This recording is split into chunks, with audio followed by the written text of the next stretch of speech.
muito bem-vindos, ou melhor, muito bem-vindo a mais um episódio. Esse é o terceiro episódio da nossa nova temporada e estamos muito, muito felizes, Michel e eu, porque hoje a gente tem um convidado que faz muito tempo que a gente quer que esteja aqui conosco e é uma agenda muito disputada, mas dessa vez a gente conseguiu fazer dar certo, então estamos muito contentes. Daqui a pouco a gente já vai anunciar quem é o convidado, mas Mich, antes conta pra gente qual que é o vinho que a Adega Brasil, que é a nossa patrocinadora, a quem a gente agradece, encaminhou pra gente brindar essa conversa.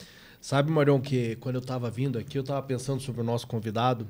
E a gente tem muito um público que às vezes lê muito Auri, lê muito Alexandre Moraes da Rosa, lê o próprio Gustavo Badaró e sempre tem referência a esse nosso convidado de hoje e muitas vezes não teve oportunidade de ver ele falar. E eu acho que hoje isso acaba refletindo até mesmo no vinho, porque é um vinho intenso. E quem conhece vai entender na hora, né? Essa parte acho que não combina, porque até o pessoal da Adega Brasil falou que é um vinho que combina com vegetarianos, né? Acho que não, né? Com veganos, né? Mas é um vinho da região da Rioja. Eu adoro essa região, já fui para lá. Logronho, come bem, bebe bem. E é um vinho intenso, é um vinho muito potente. Até o pessoal fala, tem que pôr um pouco no decanter. Mas eu provei ele aqui antes, maravilhoso. É o vinho Gaudium, Marquês de Cáceres, 2019. Ele é um tempranillo e muito bom mesmo. Olha, tô para dizer que talvez esteja o melhor vinho que eles já mandaram para nós. Olha só, coisa boa. Tomara que nosso convidado goste. É. Então agora eu vou apresentar o nosso convidado com muita honra que a gente apresenta. Acho que não seria um exagero dizer que nosso convidado de hoje é uma lenda do direito penal, do processo penal, muito especialmente brasileiro, não só paranaense. Professor Dr. Jacinto Nelson de Miranda Coutinho. Estamos muito felizes de tê-lo aqui. Vou falar um mini currículo, e é realmente um mini currículo, porque se a gente fosse ler o currículo todo, a gente gastaria boa parte do programa. Então, o professor titular de processo penal da Universidade Federal aqui do Paraná, mestre também pela Universidade Federal do Estado do Paraná, doutor pela Università degli Studi di Roma, La Sapienza, advogado criminalista, autor de muitos artigos, livros na área. Professor Jacinto, muito obrigada por estar aqui conosco hoje. É uma alegria imensa recebê-lo. Bom, eu que agradeço. Para mim é um prazer estar aqui e conversar com vocês. Isso parece ser mesmo mais importante. Obrigada, muito obrigada. A gente dividiu aqui essa conversa sobre diferentes aspectos. Então, a gente tem algumas perguntas que são para o Jacinto professor. A gente tem algumas perguntas que são para o Jacinto advogado criminalista. A gente tem algumas perguntas que é para o Jacinto por trás do âmbito profissional, para a pessoa do Jacinto. Esse é um programa que a gente sempre tenta fazer isso, né, Michel? A gente sempre tenta, em alguma medida, mostrar para o público, professor Jacinto, quem é a pessoa por trás do profissional, porque muitas pessoas até tiveram acesso aos seus textos, aos livros, aos seus artigos, a palestras suas, a coisas que estão disponíveis na internet, mas às vezes vê o professor contando um pouquinho do teu dia a dia, do que lê, que música que gosta, que comida que gosta. Isso é uma coisa muito diferente e é um prazer para a gente poder conhecer um pouquinho mais esse lado. Mas, para iniciar, a gente vai falar um pouquinho, então, com o professor Jacinto. Eu queria que o professor contasse como é que foi essa sua relação com sala de aula, quantos anos são em sala de aula, e se foi uma coisa mais ao acaso ou se era um desejo seu, né, algo que o professor buscou desde o início. Como é que foi essa questão de sala de aula? Bom, sempre acho que nós todos perseguimos os desejos. E eles estão muito ligados àquilo que nos falta, vamos dizer assim. Isso serve para justificar o fato de que meu pai era um professor. Meu pai, em que pese ser advogado, ele sempre foi um professor. E, já mais velho, fui estudar Direito aqui na faculdade, na Federal em Curitiba, que era a faculdade que tinha. Ele morava em Joinville, ia e vinha, enfim. E ele sempre teve um sonho de ser professor de Direito, desde que fosse numa faculdade séria. Então, eu imaginava que a faculdade séria era a faculdade que ele tinha como séria, que era a referência dele, que era a faculdade que ele estudou. Claro, isso faz com que isso faz com que você, lá pela distância, não só queira estudar Direito, porque você faz um espelhamento com o teu próprio pai, como para quem vê isso sabe do que eu estou dizendo, de que você vai, mas você vai para além, né? O que na verdade você quer ir para além, o desejo empurra você para além daquilo. Então não era só a minha relação com o direito e com essa, olha, eu vim estudar direito e particularmente aqui e na Federal, tanto que eu fiz outro vestibular, eu vim estudar direito. Nem eu mesmo sabia muito porquê, mas era disso que se tratava, quer dizer. E depois, claro, no meio da faculdade, eu já sabia, não só que eu queria ser professor e que minha luta era para ser professor, como eu ia ser professor de processo penal, eu já sabia lá. Então, a minha história está toda vinculada, está toda ligada nesse ponto, assim, está focada nisso. Então, todo o meu estudo foi focado nesse ponto, a razão pela qual encaminhei a minha especialização, a razão pela qual encaminhei o meu mestrado, a razão pela qual encaminhei meu doutorado, tudo isso. E o meu exercício de magistério ficou ligado, está ligado a essa matriz. Então, é uma matriz que você vai perseguindo e me segue comigo, vamos dizer assim. Então, quantos anos já, professor?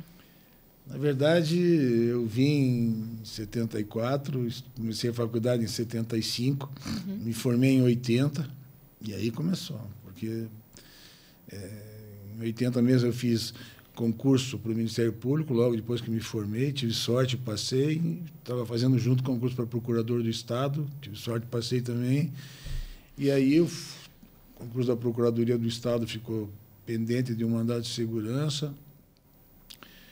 Eu fui para o Ministério Público, fiquei um ano inteiro no Ministério Público, praticamente, e no final do ano resolveram o problema do concurso da Procuradoria do Estado, e eu vim, fiz as provas que faltavam, a prova oral, passei, e aí decidi sair do Ministério Público e vim para a Procuradoria do Estado, porque naquela época o Ministério Público, a carreira do Ministério Público demorava uns 16 anos, a média era 16 anos para voltarem para Curitiba. Eu fazia cálculo, porque eu tinha 22 anos, então eu fazia cálculo e pensava, se eu demorar 16 anos, eu vou voltar para Curitiba para estudar em 38. E naquela época não tinha pós-graduação, como tem hoje, em tudo quanto é canto. Então, vou voltar com 38, vai ser muito tarde, eu não vou mais ter paciência para isso, porque provavelmente eu vou ter família ou esse tipo de coisa. Então, não tem jeito, eu tinha que ir. Foi assim, desoneração do Ministério Público, apoiado pelos meus amigos do Ministério Público, que é uma coisa importante de dizer, porque o pessoal do Ministério Público, mais do que tudo, entendeu a minha situação, do que eu queria, da vida, etc. E tal. E em que pese alguns tenham ficado assim, impactados, mas acharam que eu estava certo, que eu devia fazer aquilo. E foi assim que aconteceu, porque foi assim que eu vim para a Procuradoria do Estado, imediatamente retomei aí o escritório que eu tinha começado já quando tinha me formado, retomei o escritório e fiquei como procurador do Estado. E já em seguida mesmo, assim, desse mesmo ano, eu fiz prova para o mestrado, eu não sou, porque os professores, na minha turma, os professores até assistentes foram inscritos de ofício. O Cis Munhoz era o diretor da faculdade, meteu todo mundo de inscrito, mas tinha vaga para a comunidade, então eu entrei, eu fiz prova e passei, entrei pela comunidade. E assim começou, porque eu fui para o mestrado, imediatamente eu já voltei, fui dar aula na PUC. Eu sou também filho da PUC, porque eu quando me formei, fui dar aula na PUC, já imediatamente, assim. E depois fiquei dando aula na PUC, auxiliando meu professor na Federal, até que veio meu concurso da Federal, de uma maneira meio inusitada também, porque nunca tinha vaga, nunca tinha possibilidade de nada, então era difícil, não abria vaga e tal. Até que eu conheci uns amigos lá do Ceará e abri o concurso lá. E quando viu o concurso lá, eles me avisaram, você quer fazer concurso para professor de processo penal? Abriu aqui. Aqui é meio complicado, porque eles escolhem as pessoas filhos dos juízes e não sei o quê. Mas se você tentar, e vai que dá certo. E aí eu fui para lá fiz o concurso, estavam lá os filhos dos desembargadores, claro, mas aí não teve muita disputa, não foi. Eu levei sorte também, acabei passando nesse concurso lá. Quando eu passei lá, e que eles viram que eu estava propenso a ir embora, porque eu estava propenso, inclusive, a largar da Procuradoria do Estado para ir embora. Quando eles viram que eu ia embora mesmo, aí arranjaram uma vaga. Aí saiu. Nasceu a aí saiu uma vaga, e aí eu fiz concurso, aí começou a carreira. Então, isso foi. E, professor, agora mudando para o Jacinto advogado, existe algum crime que, como advogado criminalista, o professor não atua ou não? Ou todos os crimes são passíveis de defesa pela sua advocacia? Bom, uma das coisas que tem, e para isso a filosofia ajuda muito e tudo mais, é o fato de que eu particularmente acho que princípio é norma e deve ser seguido. Ou seja, os princípios eles têm estrutura normativa e, portanto, eles têm peso. Eu estou dizendo isso porque quando se diz que todo mundo tem que ter defesa, todo mundo tem que ter defesa. E eu acho que, de fato, todo mundo tem que ter defesa.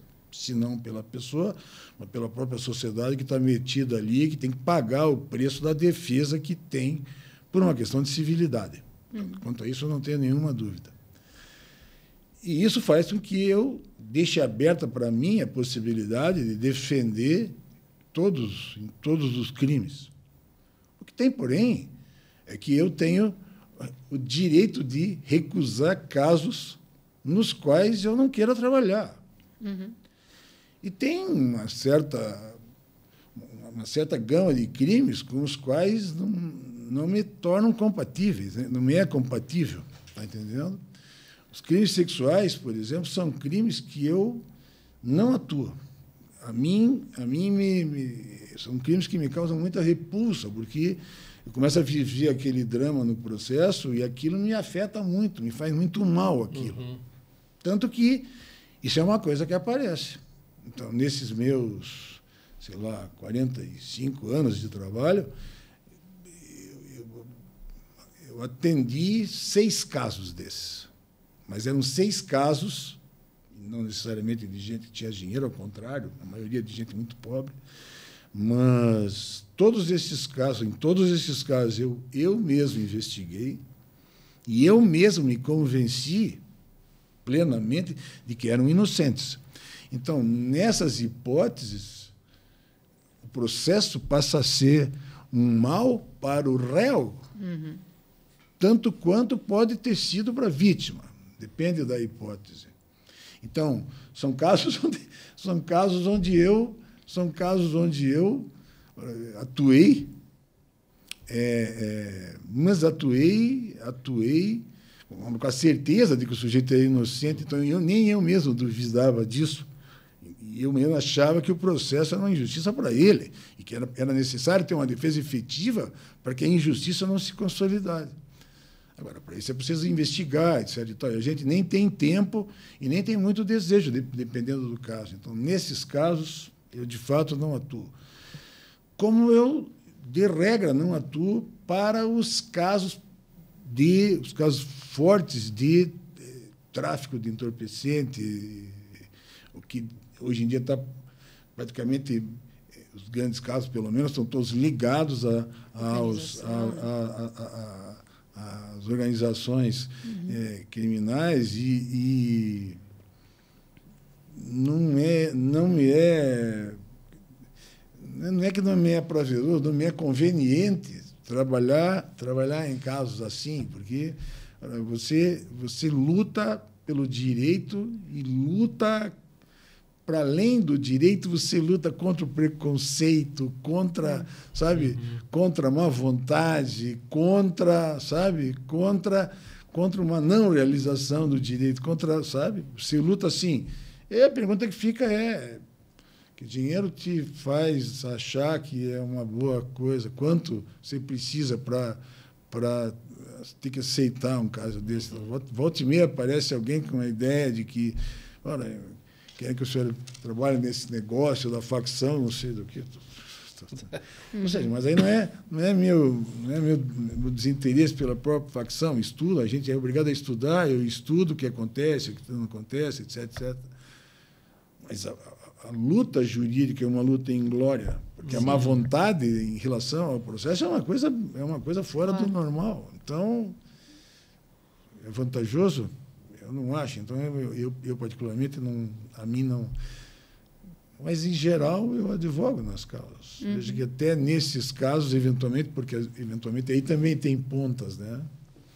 Aí também tem pontas. Tem gente que está lá, vai enleado lá por uma coisa qualquer, e aí é envolvido o trabalho primeiro é fazer um corte para separar do...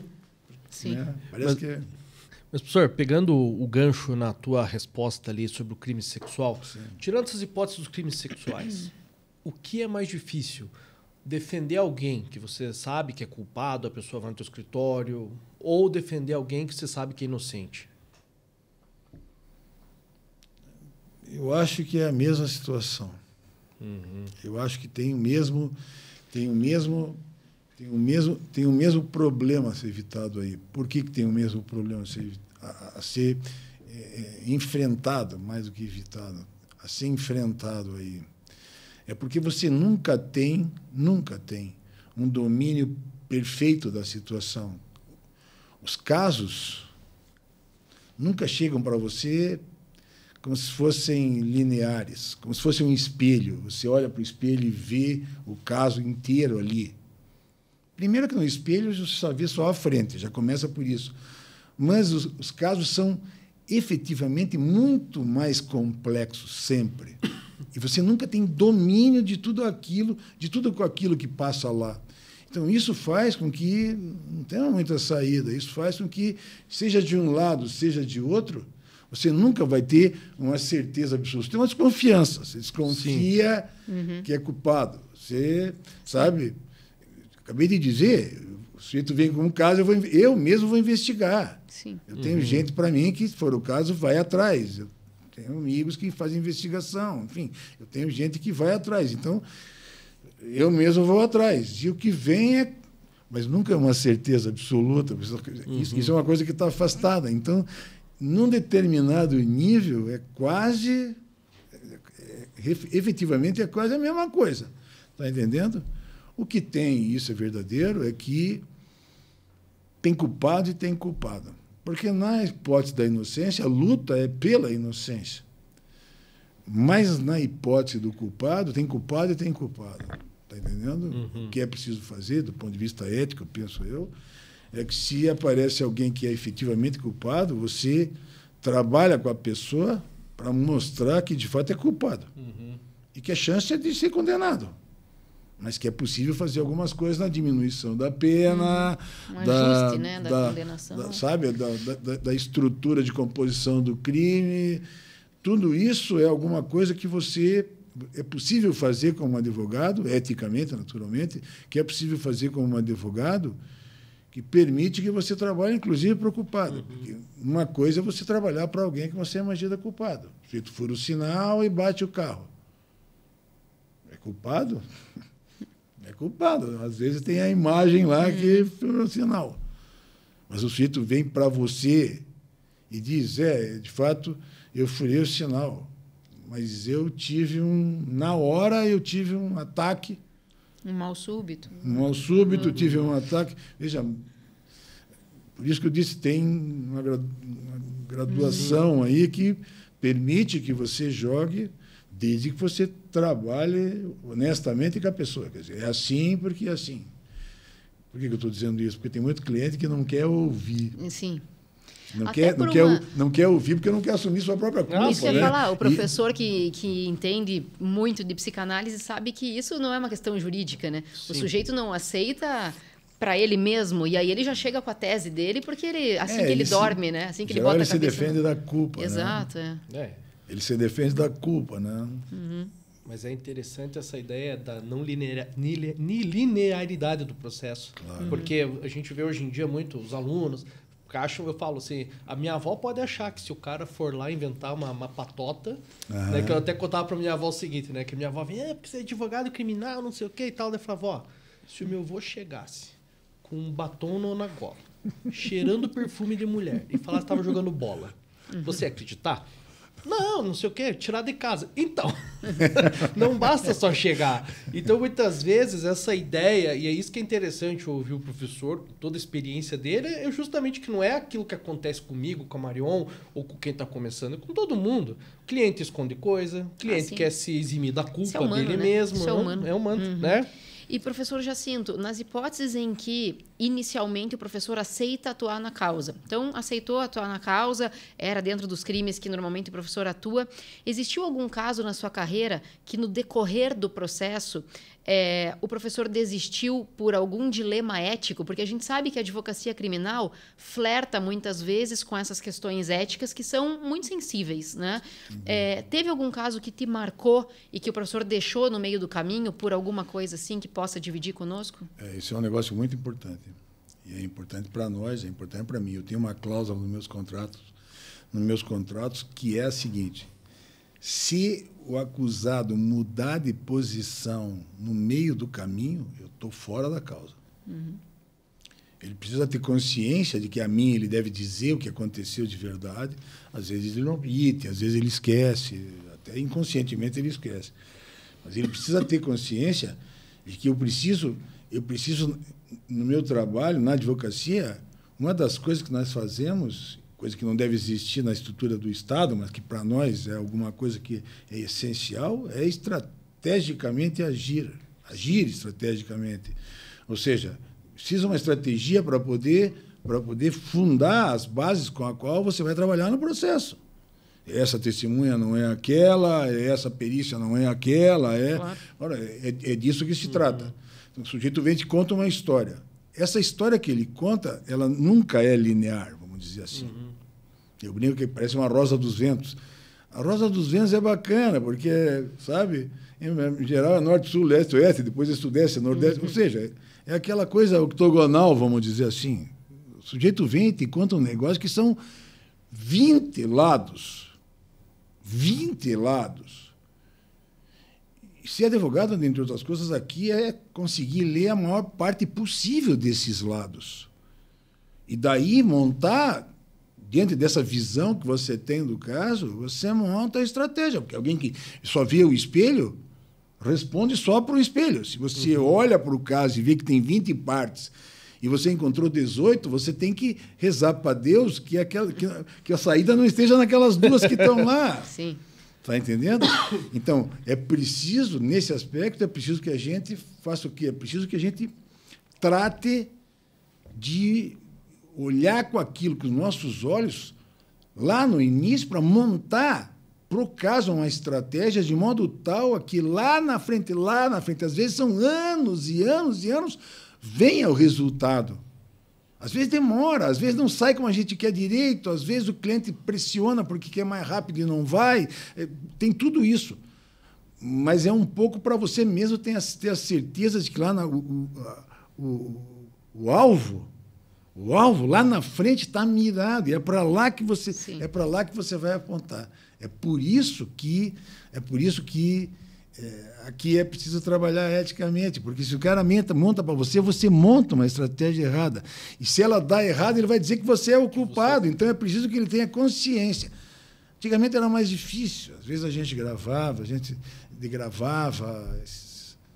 mas agora é muito fácil. Quer dizer, agora você bota na inteligência artificial e a conversa vai para ele. Ele sabe o que é, às vezes está gravado o áudio, às vezes está gravada a imagem e está acabado. Ele sabe que aquilo, ele vem para mim dizer aquilo que é, porque no fundo é ele que ele está me contratando para fazer uma análise da estrutura daquela complexidade que ele me apresenta, de modo que, diante das perspectivas possíveis, eu escolha aquelas que estrategicamente sejam as melhores para ele. Elas, em geral, dão certo. Não posso dizer isso, porque digo isso mais ou menos pelo fato de que não trabalho muito com preso, e um criminalista que não trabalha com preso é um louvado, porque se é uma coisa difícil você trabalhar com preso. Ou seja, você tem cliente que está preso. Sim. Então, nós não temos muito isso. Tem que bater na madeira, porque é preciso, sabe? Mas um pouco disso está ligado a esse ponto, que é o ponto trabalho sério e focado num objetivo, num alvo que está lá na frente, para o qual não tem nenhuma patifaria. Não trabalho com dinheiro, não trabalho com nada disso, nada. Não trabalho com essas coisas. Por sinal, isso me irrita profundamente. Então, tudo está focado naquilo que você monta como estratégia. Isso faz a diferença. Isso faz a diferença entre advogado e advogado, entre A e B. Isso faz a diferença entre A e B. Ontem de noite na OAB eu falei disso. Por quê? Porque chega uma hora, e isso acontece com muita frequência, chega uma hora que a advocacia que você vai fazer, vai acabar fazendo, é uma advocacia na qual metade dos casos, talvez, sei lá, não sei dizer certamente, mas muitos, talvez mais do que a metade, talvez, dos meus casos são casos eu advogando para os advogados. Uhum. E sabe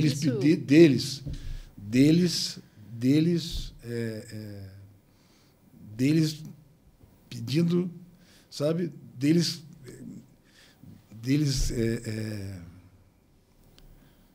né, pedindo ajuda, digamos, um pouco, vamos junto, pode ser que vocês encontrem alguma coisa aqui que resolva a situação. Que é um trabalho de agulha em palheira, porque você vai para os autos, esmiuça, trabalha, lê, briefing daqui, de lá, e vai, sabe, para tentar achar alguma solução que dê possibilidade de um recurso, de uma revisão, de um habeas corpus. Isso talvez seja uma das coisas mais bonitas da advocacia, que é você poder pesquisar, etc. e tal. Agora, isso só acontece porque hoje nós estamos vivendo esse problema, que é o problema de todo mundo olhar o espelho e achar que aquilo é a coisa e trabalhar em cima daquilo. Se você trabalha em cima daquilo, eles respondem em cima daquilo, não é? Deliberadamente manuseando a linguagem retoricamente para poder fazer o que querem. E aí, de fato, aí sim é muito complicado. Isso é interessante porque muita gente que não é da advocacia criminal nos pergunta assim, mas afinal você pergunta para o cliente se ele é inocente ou se ele é culpado, o que aconteceu? E a gente, na verdade, não é que você é um padre que quer que ele se confesse ou que está interessado, claro, que ele... Mas é justamente para evitar para evitar essa surpresa, que é para você poder pensar estrategicamente. Mas, professor Jacinto, estava te ouvindo e pensando uma coisa, saindo um pouco do que a gente tinha até planejado inicialmente, mas... É engraçado, eu queria ouvir do professor, que é muito mais experiente do que eu. Eu tenho sentido na advocacia criminal, aí nesses anos que eu atuo, como é engraçado. Às vezes eu tenho um cliente que ele tem absoluta razão naquele caso, ele é inocente, a razão está do lado dele, a verdade está do lado dele, a verdade, enfim, entre aspas, mas... Sabe o sujeito ruim de se expressar? Que quando ele vai expor a coisa, você fala, meu Deus do céu, mas é inocente falando, ele não consegue mostrar. O senhor já passou por essa frustração? Porque eu tenho cliente que não é inocente, o cara faz uma puta defesa dele mesmo, e eu tenho cliente que é inocente e dá uma frustração porque o sujeito na linguagem é ruim. E aí parece, quando ele vai falar... Você já enfrentou esse tipo de situação? Eu não só enfrentei, como eu tenho algumas histórias que são muito engraçadas. O meu tempo todo de trabalho, porque eu não disse antes, mas eu, na verdade, comecei no primeiro ano da faculdade, comecei na penitenciária, sabe? Então, meus 2 anos e tanto de penitenciária, para mim, foi a minha maior escola, vamos dizer assim, porque lá sendo no primeiro ano da faculdade, lá eu não tinha 22 anos, eu tinha 16 para 17, então... Mas aqueles 2 anos e meio lá, aquilo forjaram toda a minha visão de mundo, vamos dizer, e do mundo jurídico, inclusive. E eu tenho algumas histórias de lá da cadeia ligadas a isso que são fenomenais, como de um grande estelionatário, que era um sujeito genial, como todo estelionatário, era um cara genial porque você tinha que dar um prêmio para o sujeito, que, num determinado dia, ele citado, vai para o interrogatório. E se arrumou e tal, e saiu de lá do presídio na hora que a gente estava jogando, tanto que ele pediu para os caras para poder falar com a gente e tal. E ele parou na viatura, na porta do presídio, ele parou na viatura para nos cumprimentar, para falar com a gente e tal. E eu perguntei, E aí, como vai ser? Ele disse para mim, vou sair casado com a juíza. Eu não estou brincando, estou falando sério. Ele disse, vou sair casado com a juíza. E nós demos risada. E tal. E aí subimos, fomos lá para o jurídico, onde a gente trabalhava. Estava numa UMAS, era estagiário. E aí ele disse isso. Nós fomos lá e contamos essa história. Eles deram risada e disseram, se bobear é verdade. Mas não é que é verdade? Não é que é verdade? Ele foi para o interrogatório, foi interrogado, ficou lá mais um tempo, foi solto, casou com a juíza. Isso é verdade. Esse é o bom cliente agora. Aí tem o coitado. Isso é um negócio genial. Então, é aquele negócio, os estelionatários, eles são os reis da palavra, né? Eles têm um domínio das coisas, que é um negócio genial. É uma coisa, eles são assim, tem que dar mão à palmatória, porque hoje essa porcaria do telefone, né? Tu recebe 20 chamadas por dia de nego te dando golpe no telefone. Tu chega uma consciência, a paciência nem atende, porque dane-se, você nem atende. Mas é desse jeito. Mas olha, tem algumas coisas. Deixa eu só perguntar uma coisa para vocês. É para tomar o vinho, né? É para tomar o vinho. Obviamente. Vocês não falaram até agora. Eu tomo, Imagina, vocês não falaram até agora, eu fiquei quieto. Imagina, professor, saúde, desculpa. Saúde. É que a Marion, ela não toma o vinho, ela é mais comedida. Vou dando uma enganada. Não, já estamos tomando. A gente faz uma avaliação muito séria desse negócio. E para cliente que não tem condição, silêncio. Silêncio. Isso na Lava Jato foi uma coisa muito importante, muito importante. Por quê? Porque nós temos certeza, e hoje nós não temos mais dúvida disso, que o juiz leva a instrução toda, ouvindo o testemunho, etc. e tal, e forma uma opinião. Mas ele, pelo menos um bom juiz, ele não fecha a decisão antes de ouvir o réu. Então é muito importante isso. Mas se o cara é ruim, ele condena o réu pela fala do réu. Eu, particularmente, do ponto de vista psicanalítico, eu acho normal isso.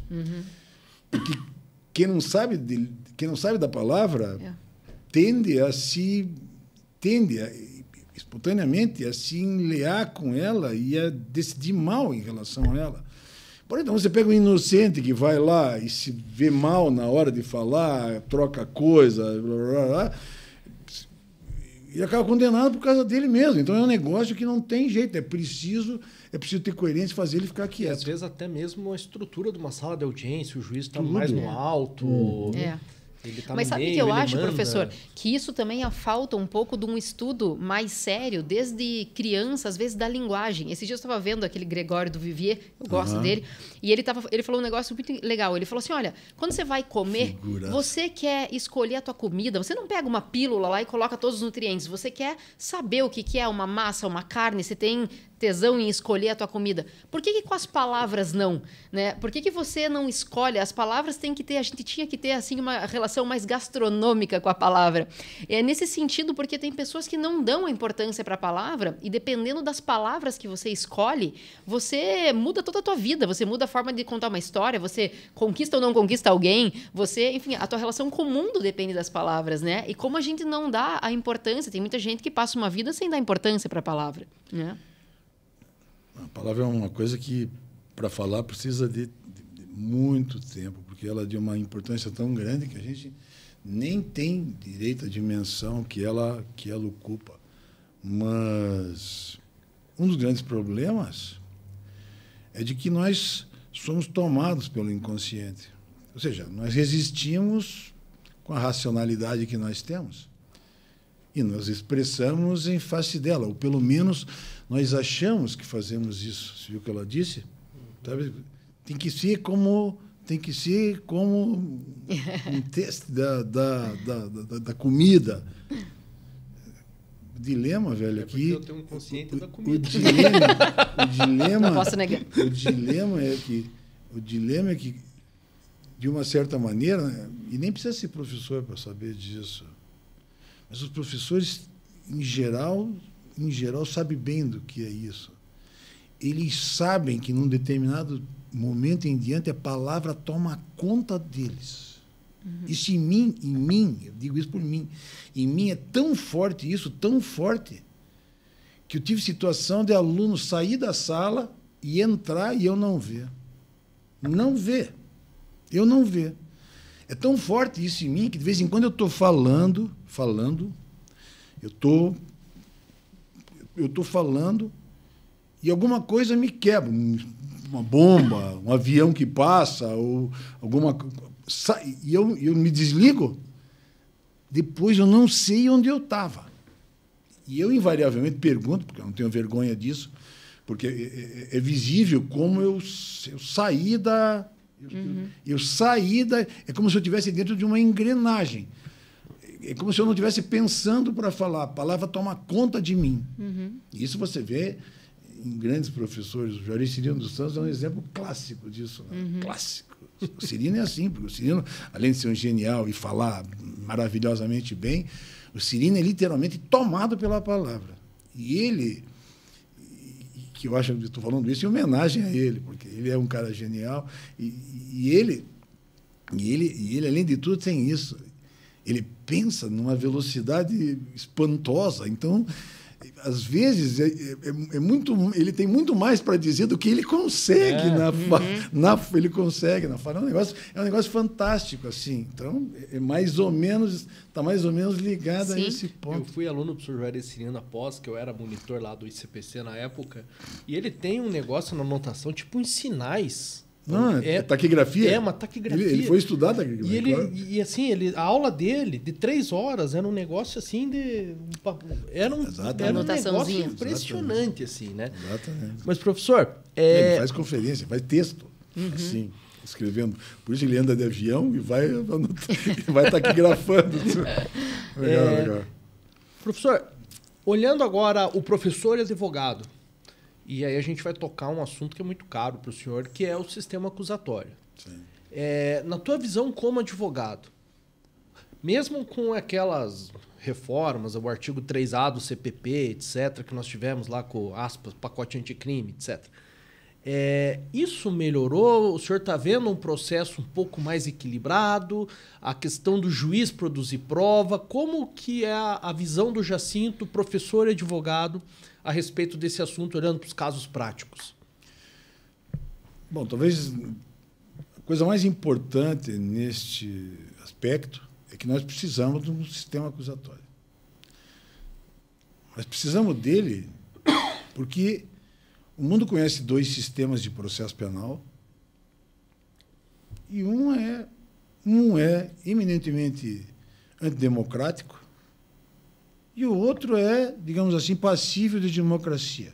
Ele não é perfeito. O sistema acusatório não é perfeito, mas ele é o único que é compatível com uma estrutura democrática do processo penal, onde os princípios e as regras constitucionais, as nossas, por exemplo, que estão todas tomadas pela estrutura acusatória, podem se realizar. Numa estrutura inquisitorial, isso não funciona. Não funciona porque o próprio sistema trabalha contra a democratização dele. Então, se tivesse que fazer uma síntese, eu diria, nós vivemos num processo penal, ainda agora, em que nós dependemos num largo aspecto, nós dependemos do juiz. Se você pega um juiz que é democrático, ele vai fazer as regras democráticas. Sim. Vai aplicar a lei, vai aplicar a Constituição, vai aplicar os princípios, vai aplicar as regras infraconstitucionais diretamente, corretamente, e ele decide corretamente. Todo mundo acha que ele é um excepcional juiz. Ele é um grande juiz. E você para e diz, o que foi que ele fez? Ele aplicou a lei, aplicou a Constituição. Então, nós chegamos num ponto onde o juiz ser um legalista uma democracia excepcional. Nosso dilema sempre foi o quê? Ora, eles negarem as leis, negarem a Constituição. Desde que começou a Lava Jato, nós insistindo, dizendo que o juiz estava fazendo a coisa errada, que o juiz estava decidindo contra a lei, que o juiz estava decidindo contra a Constituição, que ele estava manipulando os princípios, ele estava manipulando as regras da Constituição, etc, etc, etc. E no começo ninguém deu muita bola. Ao contrário, todo mundo achava que os fins valiam pelos meios. Então, valiam os meios aqueles desde que se justificasse os fins. Até que chegou uma hora que veio alguém e disse, peraí, nós precisamos fazer a coisa certa. Você tem que fazer a coisa certa, porque se você não fizer a coisa certa, você não vai a lugar nenhum. Cada vez que, principalmente quem está no poder ou do poder, emana decisões que são equivocadas do ponto de vista da aplicação da lei, cada vez que acontece isso, o efeito disso se multiplica. E hoje mais ainda. O Supremo Tribunal Federal decide o negócio de manhã, de tarde o juiz de qualquer comarca lá do interior do Piauí, do interior do Amazonas, do interior do Paraná, ou mesmo das capitais, está aplicando. Hoje em dia todo mundo está plugado, todo mundo está ligado, e chega para todo mundo esse negócio. Portanto, a questão não é aqui ou lá. Antigamente era difícil, era melhor, pior. Fazia lá, decidiam, ninguém sabia da notícia. 3 meses depois, chegava o volume da RT, todo mundo ia ler para ver qual era a decisão do Supremo. Ninguém sabia, muita gente, pelo menos, não sabia quem eram os ministros. Hoje, como diz a minha mulher, ora, você conhece mais os 11 do Supremo do que os 11 da seleção. Se a gente pedir para as pessoas escalarem os 11 jogadores da seleção brasileira, essa grande maioria do povo não sabe. Nós sabemos a seleção de 82, de 70, mas a de hoje, nós não sabemos. Todo mundo tem ministro preferido e odiado. E dos poucos que estão lá, na seleção, tem alguns que a gente não quer. Lá no Supremo é a mesma coisa. A gente tem uma desconfiança com eles. Então, veja, que, desde esse ponto de vista, essa proeminência do juiz na estrutura inquisitorial é sintomática. Agora, precisa ser muito vesgo ou muito burro para não olhar para esse lugar que os juízes ocupam na estrutura do processo penal. E eu não vou nem falar do Supremo para que essa gente que está nos escutando achem que eu estou falando politicamente. Eu não estou falando politicamente, estou falando juridicamente. Está entendendo? É preciso que você olhe para aquilo e diga: o juiz não deve estar nesse lugar desse jeito. Você não pode ter uma estrutura de processo no qual ele diga as coisas como ele quer. Funcione desse jeito. Não pode ser assim, velho. Não pode ser assim. Por isso que eu digo, não é para esse lado ou para aquele lado. Dane-se os lados. Eu não quero saber do lado de cá nem do lado de lá. Eu não estou falando desses lados, porque por esses lados responde o jurídico, mas responde a política. Está entendendo? Responde a política. Portanto, não se trata disso. Do que se trata, então, professor? Se trata de aplicar a lei. Se trata de aplicar a lei, de fazer a coisa certa. De fazer a coisa certa. Porque o que fica mesmo disso, não vou nem falar do Supremo e de como estão fazendo, como têm sido feitas as coisas. Vamos falar só da Lava Jato. A pergunta, é aí que está lá no final, quando se deu o pulo para a política, aquelas coisas todas. Lá no final, a pergunta que ficava era sempre a pergunta que eu fazia lá atrás, muita coisa errada, fora da lei. Nós temos arquivado exemplo, mais exemplo. A pergunta que se fazia era possível fazer tudo dentro da lei? Era possível fazer legalmente? Era a pergunta. O cara está fazendo tudo errado, mas é possível fazer legalmente? Hoje nós estávamos falando disso.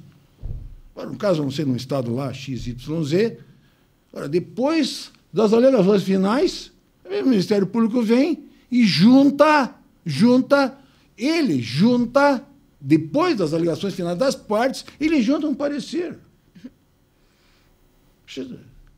É possível ele juntar esse parecer? Bom, tem uma regra do Código que diz que o documento se junta a qualquer parte. É possível? Teoricamente é, mas volta tudo. Volta tudo. Mas os juízes fazem isso? Não.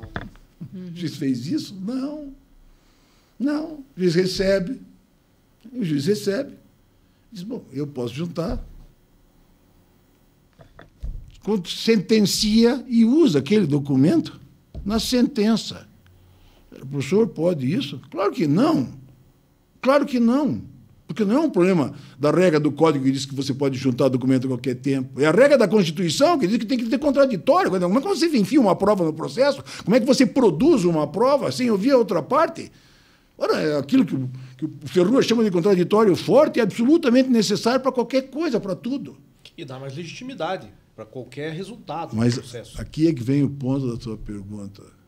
Numa estrutura acusatória, não tem nenhuma possibilidade disso não acontecer. Ou seja, ou acontece, ou não se discute. Não se discute uma nulidade nesse aspecto, por exemplo. Está entendendo? Nós temos que brigar os a tribunais vida tentam inteira. salvar tudo A vida sempre. inteira nós temos que brigar a vida inteira pela rigidez do processo, Mas é para que a coisa seja assim. E isso tudo está ligado à própria maneira como você executa o processo dentro de um sistema eminentemente inquisitorial. Ou seja, esse lugar da predominância do juiz faz com que ele, em geral, mas em geral mesmo, assim, quase todos de muita boa fé, quer dizer, eles trabalham, mas é que o sistema é que move as pessoas, né? Mas um exemplo disso é o artigo 385 do CPP, Claro. que diz que mesmo o Ministério Público, se a acusação pede absolvição, Sim. o juiz pode... E está Isso. tudo certo, Sim, né? Claro. Mas outra coisa que me chama a atenção indo nisso, né, Marião, dessa autodefesa, é ultimamente jurisprudência a respeito de cadeia de custódia. Que agora, né, além de ter toda aquela questão da nulidade, você tem que provar o prejuízo, o código não fala. E a condenação não serve para provar o prejuízo, né? E aí é mais a questão. Eu gosto dessa frase. Essa frase. É bom porque O cara está com 15 anos, não, mas isso não prova o prejuízo. Isso é um belo resultado para você dizer, não, foi condenado, mas não teve prejuízo. Exato. Não teve. Qual Aí seria? Aí a quebra da cadeia de custódia, ela existe, mas você não provou adulteração. Mas, pô, os caras romperam um lacre, sei lá, arrancaram prova aqui, não teve adulteração, assim. E aí quando Como é que você prova a adulteração? E daí eu fico pensando o seguinte, uma defesa de uma pessoa que não tem condições de contratar um perito Opa. particular, por exemplo, no celular. Mas aí, Que é a regra, inclusive. é aí que está, talvez um segundo ponto que ressalta a importância da estrutura acusatória, porque lá ou tem paridade de armas ou não tem processo, velho. Os italianos há muito tempo falam disso. Está entendendo?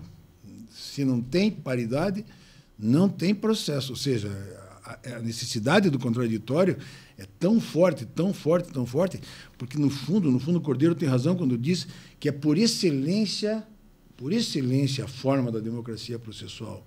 Não porque seja melhor ou não seja passível de vício, mas seja passível de erro, mas é porque não tem outra coisa, que nem a democracia. Tem alguma coisa extra além do nosso sistema? Tem alguma coisa melhor? Não tem. Então, nós temos que nos virar com ele. Claro. É aí que está. E aqui está a relevância. Por quê? Porque, cara, é a forma que nós temos de equilibrar, de uma certa forma, poder equilibrar, olha bem, o processo dos ricos e o processo dos pobres. Nosso problema, cá entre nós, o professor fala forte em mim, dá para ver, né? Nós não podemos imaginar que o processo penal é um processo penal que se sustenta só naquilo que são os ricos acusados e que nós defendemos. O que nós precisamos pensar seriamente é que os nossos quase 800 mil, quase 1 milhão de presos são, em 99,x%, pobre, miserável. Gente que a gente está quase condenando a sociedade pela condenação dele, quer dizer, alguém que vai para o presídio e que sai do jeito que sai, quer dizer, se ele tiver sorte e no presídio conseguir sozinho, porque é sozinho que o cara tem que se recuperar lá, então é verdade que as igrejas têm feito um grande trabalho lá nesse aspecto, porque os caras se grudam na religião, se grudam, encontram Jesus. Isso é uma expressão para o cara dizer que meio que encontrei a salvação, porque lá Se ele não se vê, ele sai, é um sério candidato ao crime, à reincidência, à morte, a trombar com a polícia, ou, o que é muito pior, a causar um dano seríssimo para a sociedade. Um cara que sair de lá, Sim. inábil num roubo, por exemplo, mata alguém, coitado que morreu, é um de nós, da sociedade. Está entrando no carro, o cara vem com a arma, fica nervoso, não sai, te dá um tiro, se morre. Daí você pergunta, o que nós ganhamos botando esse cara lá? Ganhamos a morte de alguém lá na rua. Ou seja, veja como é preciso pensar. Mas isso tudo é reflexo de um processo penal que bota a gente desse jeito na cadeia. Né? Isso a gente quase não pensa, porque a gente, quem trabalha com os mecanismos do processo, meio que acha que depois da sentença, execução. Então, o pessoal da execução penal é que vai dar jeito disso. Né? Nós estamos tudo conectados. Isso tem uma importância transcendental, velho. O senhor está dizendo que não deve ir para a cadeia? Não é nada disso. Claro que tem que ir para a cadeia, imagine. Claro que tem que ir para a cadeia. Mas isso ajuda as formas como você trabalha esse negócio. Quem você vai levar, a razão que você vai alegar, quanto tempo você vai deixar. Só deve ir mesmo para a cadeia, cá entre nós, só deve ir mesmo para a cadeia quem tem que estar na cadeia.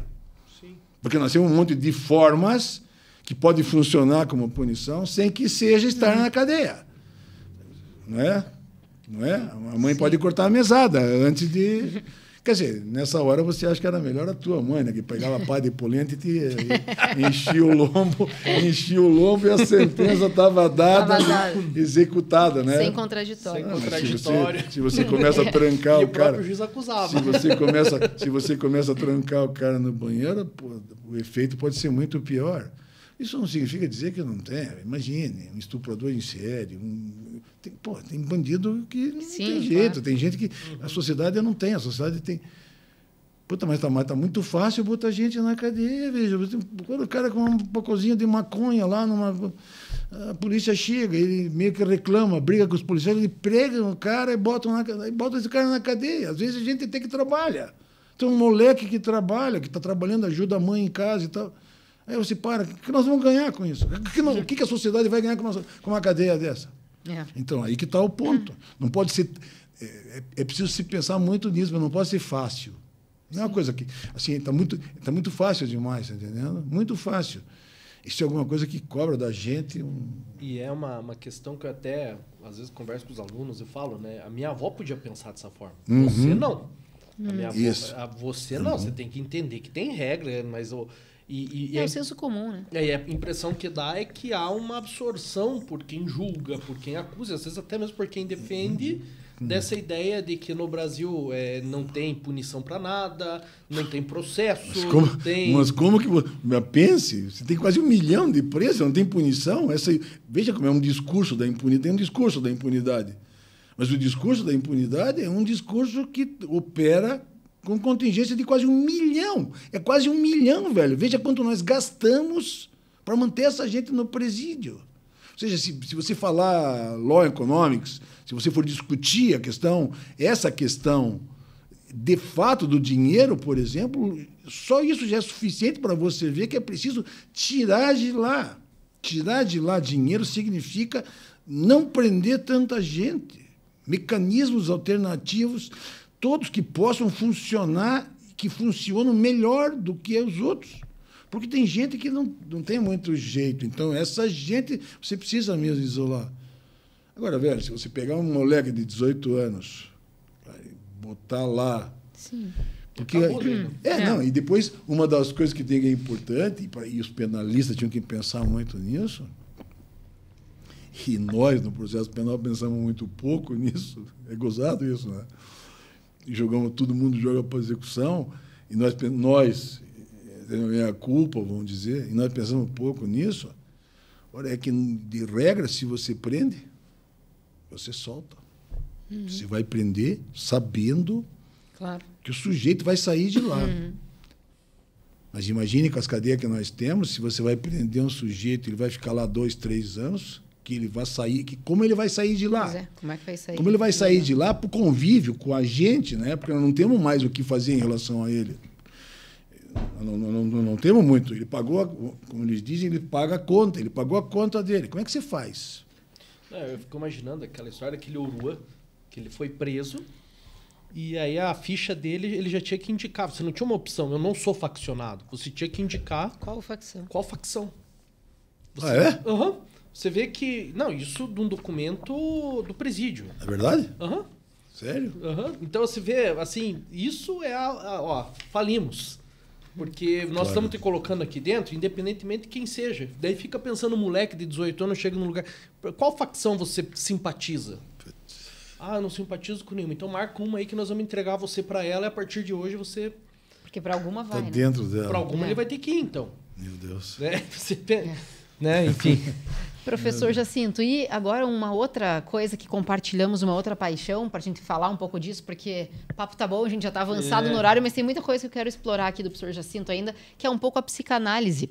Eu queria saber do professor Jacinto se a paixão pela psicanálise começou pela sua vida pessoal, o professor começou a fazer análise... enfim, na sua vida pessoal e depois isso acabou transbordando para um campo acadêmico e profissional, ou o contrário, ou só foi do lado acadêmico? Qual que é essa tua relação com a psicanálise? Bom, como eu disse há pouco, eu fui aluno do Vará. E eu peguei o Vará já na terceira fase do Vará. E essa fase do Vará foi um salto do Vará para a psicanálise. O Vará foi um dos caras que começou a explorar a psicanálise, quando eu fui aluno dele. E aí psicanálise é um negócio sensacional, porque quando você entra lá naquele universo, você descobre que tudo que você faz na vida está lá. Do futebol a tudo que você mexe na vida está lá. Está lá. Então... aquilo me abriu os olhos, assim. Mas eu, logo em seguida do Vará, eu fui fazer meu doutorado em Roma. E eu, em Roma, tive 2 dos meus professores, o meu curso era Criminologia e Direito Penal, 2 professores da área da criminologia que eram psicanalistas. Um, inclusive, era lacaniano e um grande psicanalista lacaniano. E era um cara que sabia muito de psicanálise, sabe... Isso, para mim, foi muito impactante, porque eu vinha do Vará com a cabeça aberta, porque um troço desse, para você abrir a cabeça para pensar, essas coisas precisam ser pensadas a partir desse lugar aqui também, isso influencia muito, eu preciso ir atrás desse negócio. E aí você começa a mexer e começa a ver que é assim. Então, aquela coisa me agitou muito, tanto que eu, em Roma... Na minha tese, uma das conclusões da minha tese de Roma é que é preciso girar para a psicanálise e está acabado. Não vai ter... É preciso ir dialogar com ela necessariamente. Não tem direito sério sem auxílio, pelo menos, da psicanálise, que propicie uma leitura do direito de um outro ângulo. E aí eu quando voltei, o professor Manuel Eduardo Alves, de Camargo e Gomes, grande amigo, querido, o Manuel Eduardo me disse, rapaz, estou fazendo análise na Biblioteca Freudiana, vem um cara aí, vem um cara italiano que está no Rio Grande do Sul, ele vem para cá e vamos lá fazer o curso dele. Puta, quando ele me falou disso, eu fiquei assim, sabe, achando que troço sensacional. Dentre outras coisas, porque esse cara tinha escrito um livro, eu tinha lido o livro dele, que é maravilhoso, um livro maravilhoso até hoje. E que, infelizmente, morreu agora, faz um ano e pouco, 2 anos, chama Contar do Caligares, que é um cara... Que era um cara... Tem um livro dele. Não, tem vários. Não, sim, mas o último que eu li, que foi... Hello, Brasil? O Sentido da Vida. O Sentido da Vida. Esse livro, assim, maravilhoso. Ele é pequeno no sentido... Mas é assim, mesmo. Ele abre a tua cabeça. Mesmo os romances. Enfim, Caligares. É um cara genial. E, institucionalmente... Eu fui apresentar para a psicanálise nesse curso do Caligares. Que, diga-se de passagem, eu fui, não conhecia literalmente ninguém, mas eu marco o troço, eu vou, na hora certa eu estou lá, eu estou assim. E aí, fiquei esperando, quem disse que o Manuel Eduardo vai no troço. Eu fui, paguei, Aí paguei e tal. Era na frente do bombeiro, na Nunes Machado. Era uma casona antiga lá. Eu paguei e tal, e fiquei esperando o Manuel Eduardo. Não veio o Manuel Eduardo. Aí eu fui lá assistir. Claro que eu já tinha lido algumas coisas, tinha lido mesmo o livro dele.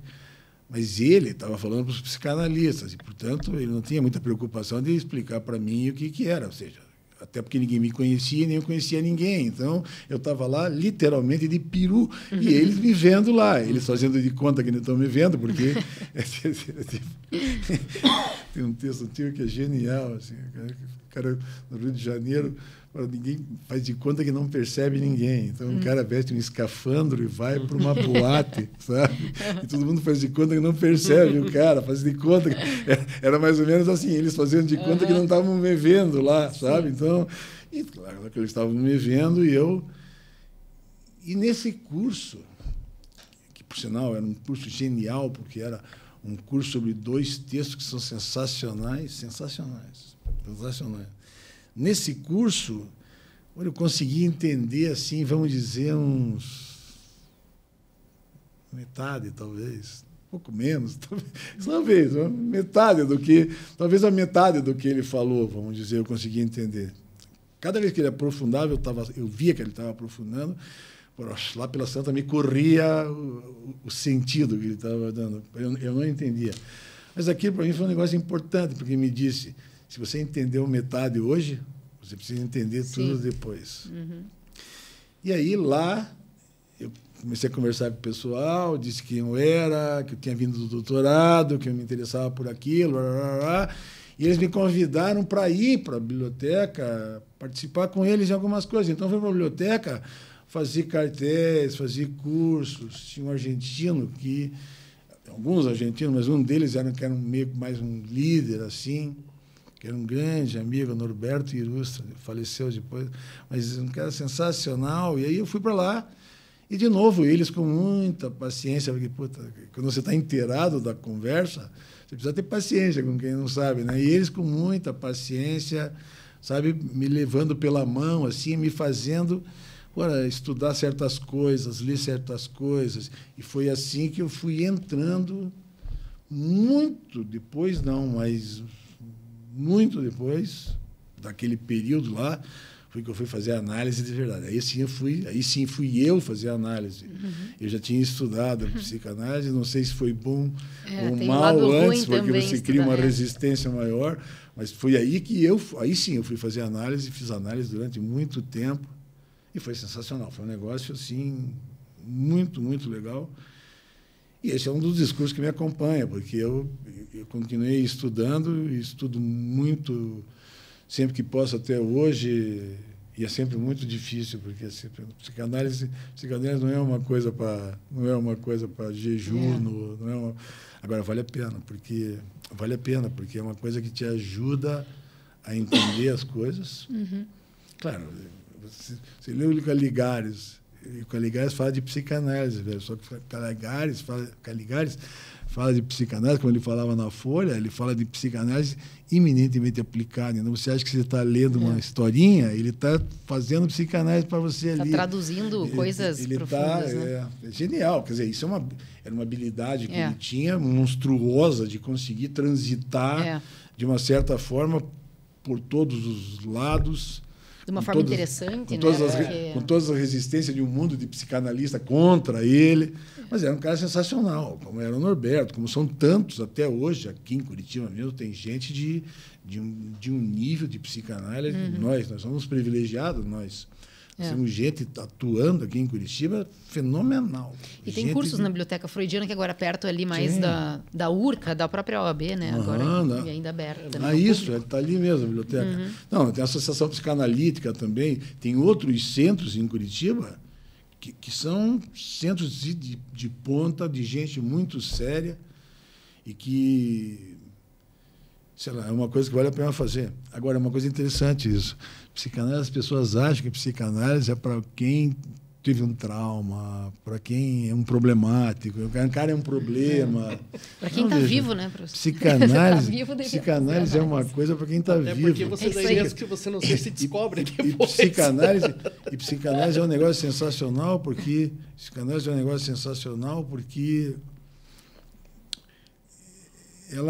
a efetividade dela está quase que diretamente ligada ao fato de você aparentemente ser normal. Uhum. Sabe? Então, você está normalíssimo, vá lá, porque essa é a hora, porque é a hora onde você não está fora da crise. Você não está metido no embrulho que você se mete quando tem um trauma, quando tem uma decepção amorosa. Então, ela tem uma grande decepção amorosa, agora eu vou fazer análise. Agora você vai curar a tua ferida lá, né? O convite para você ir para um ortopedista, botar uma bota de gesso é imenso. Mas é interessante. E psicanálise não é isso, naturalmente. Nesse livro do Contarto, que ele conta a história do Prozac, quando surgiu o Prozac. Ele estava contando lá que vários médicos, psiquiatras de Nova York, começaram a receber ligações de pessoas. Meu pai está com câncer terminal. E eu gostaria de uma consulta com o senhor para o senhor me indicar o Prozac para eu poder enfrentar esse momento. Daí que ele tira aquela frase que eu não quero uma vida perfeita, eu quero uma vida interessante. E a vida interessante vem no sentido de você precisa sentir dor também, né? Sim. Mas assim, professor, pegando aqui o gancho da psicanálise, trazendo para o processo penal, a questão da testemunha. O próprio Código de Processo Penal diz que a testemunha não vai trazer suas impressões, etc., e aí quando você vai para uma sessão de terapia, né, quem não fez vai talvez saber agora, mas quem faz, é muito o teu sentimento em relação a um determinado acontecimento, como aquilo te tocou, etc. Como que a gente consegue, à luz da psicanálise, no processo penal, equilibrar essa equação? A testemunha, a gente esperar um depoimento objetivo, mas, ao mesmo tempo, você está falando de uma pessoa que aquilo desperta algo e aquilo, de uma maneira ou de outra, toca essa pessoa de uma forma. Michi, uma coisa que eu acho engraçada que é dessa pergunta, né? Eu, por exemplo, quando estou numa audiência, às vezes a testemunha começa a falar assim, olha, eu acho, daí o juiz corta e fala assim, não me importa o que você acha, me importa o fato. E aí, às vezes eu vou falar com a minha psicanalista, eu falo assim, olha, eu não tenho certeza se foi assim, mas eu acho é isso que me importa, o que você acha. Exatamente. Então, acho que é isso, né? Como compatibilizar essas coisas? Porque mesmo quando você, às vezes, o meu terapeuta, às vezes começa a conversar uma coisa, daí ele vem do nada, assim, uma coisa, meu time perdeu, né? E o nosso anda perdendo muito ultimamente, né, Mário? Meu time perdeu, tá, mas... Mas ninguém tem culpa que vocês são atleticanos. Não, mas é que a gente aprendeu bem com o Coritiba, né, professor? Mas, enfim, é o espelho, né? Mas, e daí, quando vem um negócio que não tem nada a ver, mas como que isso por que isso mexe com você para você vir tocar nesse ponto? Sim. E quando você vê, tem uma relação total com alguma vivência. Então, como que como que faz para equilibrar essa equação, professor? O importante da psicanálise está no fato de que você fale. Você fale o quê? Não importa. A estrutura da livre associação da qual Freud falava está diretamente ligada ao fato de que você deve falar. Você deve falar. Falar o quê? Não importa, você deve falar. É porque quando você fala, na estrutura da tua linguagem, nos buracos dessa tua linguagem, que aparecem de hora em hora, de momento em momento aparecem, é que o psicanalista que tem habilidade e que escuta, porque isso é uma questão ética na psicanálise, o psicanalista que escuta, ele sabe exatamente aquele lugar onde aparece a tua falta, ele sabe. E é exatamente ali que ele pega o ponto para fazer você repensar. Então, ele vai levar você a refletir a respeito dos casos a partir daquele lugar, não a partir daquilo que você acha que é mais importante. Eu já tive casos de gente vir dizer a mim, achando que eu sou psicanalista, que é coisa que eu não sou e nunca quis me enveredar para a área da clínica, vamos dizer, e por isso que eu louvo tanto os clínicos, porque e falo deles e elogio, e gosto deles porque, em geral, eles são gente muito séria. Mas, se você não é clínico, você não treina o teu ouvido desse jeito. Então, eu mesmo não treino, não tenho esse treino todo. Mas, se você tem um pouco de habilidade e conhece um pouco da coisa, de vez em quando me aparece, né, um ato falho, me aparece um lapso, me aparece um sorriso atravessado, alguma coisa desse jeito que faz com que você possa repensar a coisa. E nós, de uma certa forma, somos lenientes com o discurso que se faz, porque, às vezes, é visível que a pessoa está falando de outra coisa, porque ela não consegue falar dessa, ou porque o que aparece no discurso dela é alguma coisa que não é propriamente aquilo que a razão dizia para ela falar. Isso sim, isso que é uma coisa interessante. Nosso problema, nosso dilema, é que não raro os juízes que não sabem quase nada disso não conseguem ler nem perceber aquilo que está acontecendo para a testemunha. Mas ainda há pouco falamos do acusado no interrogatório. Ele não consegue perceber aquilo que está passando no interrogatório. Por quê? Porque, de regra, por exemplo, o estelionatário, sabendo do seu potencial de convencimento, vai bem vestido, terno e gravata, como estava aquele, terno e gravata, dá o bote. Está entendendo? Está percebendo disso? Que aquela lábia... E meio que enrola o juiz, se ele, dentre outras coisas, se ele aceitar alguma coisa assim. No entanto, o sujeito que não é hábil na linguagem, o que se enrola, o que é nervoso, o que não faz, etc. e tal, nessa hora, o próprio juiz tem que ter a compreensão de que tem gente que é assim, tem gente que tem mais dificuldade, ou seja, precisa ter paciência, tem que ter jogo para fazer. E é interessante, porque ninguém ensina nada disso nas escolas, que ensinam a, sabe, como fazer um interrogatório em geral, sabe? Então, lê as regras da lei, mostra como faz, a experiência mostra isso. E os coitados dos juízes, porque aqui eles são os coitados mesmo, eles aprendem na prática, vivenciando aquilo, fazendo aquilo e sofrendo com aquilo, porque, às vezes, eles mesmos, e é verdadeiro isso, veem a dificuldade da pessoa... Eles mesmo se tocam, mas mesmo que eles se toquem da dificuldade, ele nem tem muita habilidade, porque ele não sabe como tratar com essa dificuldade que aparece. Então, tem sido muito difícil para os juízes, digamos, estabelecer, ainda que a prova testemunhal continue sendo a prova mais importante, continua sendo muito difícil para os juízes perceber que ela é falha por definição, vamos dizer assim. Ela é falha por definição, porque basta que ela seja estruturada na linguagem, que a linguagem, se não falha, é falha. Se não falha para permitir outra coisa, para permitir outra coisa que sai como linguagem, como palavra no que o cara está dizendo, ela é lotada de equívocos na própria formação sintática das frases que o sujeito forma. Então, veja, é uma dificuldade. Para isso era preciso ter treinamento. Você não vai poder renunciar à linguagem, porque, por exemplo, a palavra da vítima em crime sexual ou casos que só tem testemunha. Então, é evidente que não dá para renunciar dessa prova, mas tem que pelo menos saber melhor sobre a linguagem, então, para poder levar a sério, né? É possível ir adiante. É possível ter treinamento. É possível ter.